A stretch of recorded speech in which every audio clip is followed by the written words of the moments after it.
xilli ay dhammaan dhinacyada siyaasadda ee Soomaalidu isku waafaqeen hanaanka doorashooyinka dalka loona mudeeyay in 4 bilood ee nagu soo wajahan ay noqoto ayaamaha ka shaqaynta doorashooyinka ka hor bisha December ee dhamaadka sanadkana loo mudleeyay doorashada madaxweynenimada Soomaaliya hadda dhammaan dhinacyadu waxay u kala jihaysanayaan nin kasta iyo doonidiisa madaxweynaha Puntland Siciid Cabdullaahi Deni waxaa la filayaa inuu toddobaadkan u safro dalka dibaddiisa markii ay dhinacyada siyaasadda ee Soomaaliya heshiis ka gaareen arrinta doorashooyinka Siciid Deni oo ku sugan Kismaayo 3 maalmood ee la soo dhaafay waxa uu la kulmay qaybaha bulshada oo ay ugu horeeyaan odayaasha dhaqanka sida ay tilmaamayaan macluumaadka aan helnay waxa uu kala hadlay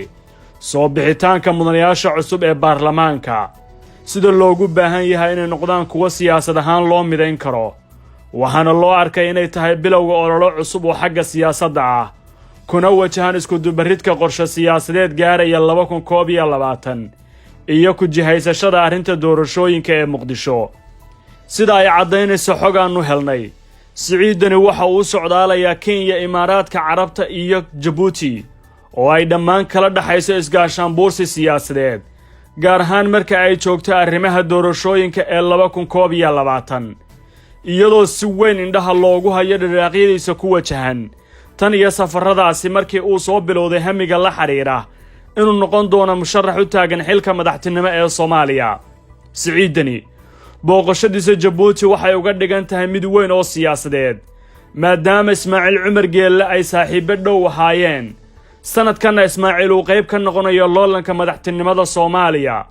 uuna xoogga saaraya arrinta la xiriirta inuu saameyn ku yeesho cidda noqonaysa madaxweynenimada Soomaaliya Geelle waxa uu maamulaa qayb ka mid ah codadka xildhibaanada baarlamaanka federaalka sida la rumaysan yahay ugu yaraan 10 cod ayuu ku leeyahay baarlamaanka federaalka kuwaas oo inta badan aan isbedelin kana shaqeeya fulinta danihiisa siyaasadeed Geelle iyo Deni saaxiibtinimada siyaasadeed ee ka dhaxaysa Kasokow waxa uu Siciid hadda ka doonayaa Geelle inay yeeshaan aragti siyaasadeed oo midaysan kuna wajahan doorashada 2021 ayadoo oo damaca musharaxnimada ee Siciidna ay qayb ka tahay safarkan Kenya ayaa laftirkeedu qayb ka noqonaysa loolanka cusub ee doorashooyinka Soomaaliya ma aysan qarsan inay doonayso sidii meesha looga saari lahaa madaxweynaha hadda xilka haya Maxamed Cabdullaahi Farmaajo oo ay u aragto halis siyaasadeed oo ku horgudban qorshaheeda ku wajahan Soomaaliya inkastoo dadka siyaasadda falanqeeya ay ku sifaynayaan inaysan suuragal ahayn in damaceedu ka fulo gudaha Muqdisho Deni ayaa Nairobi u arka fursad kale oo qorshihiisa qayb ka noqon karta inkastoo uusan aad ugu dhiiran karin ku milankeeda xagga siyaasadda maadaama ay ka soo gaari karaan dhaawacyo siyaasadeed lugta ugu dambaysa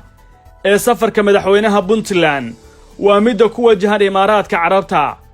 waa halka go'aamin doonta mustaqbalkiisa siyaasadeed gaar ahaan marka ay joogto loolanka madaxtinimada Soomaaliya iyadoo Abu Dhabi saameyn toos ah ku leh arrimaha doorashooyinka Muqdisho dhinacyada taageerada dhaqaalaha badan ku bixiyaan ay qayb ka tahay waa isha dhaqaale ee ay musharaxiin badan isku halaynayaan waqtigan Imaaraadku waxa ay saameyn ku leeyihiin qaar ka mid ah xubnaha musharaxiinta oo ay soo kala dhaweysteen durba gaar ahaan ay u qaybiyeen 3 nooc aan dib u faalayn doono kuwaas oo ay ka dhaxarkaan inay ku gaari karaan yoolasha siyaasadeed ay ka leeyihiin Soomaaliya Deni iyo Imaaraadka waxa ka dhaxeeya xiriir saaxiibtinimo Kasokow inay qayb ka ahayd doorashadiisii Puntland haddana xiriirkoodu waa uu kordhay markii uu noqday madaxweynaha Puntland marar badan ayuu safarra ku tagay damaciisa ku wajahan madaxtinimada Soomaaliya inuu waqtigan ku qanciyana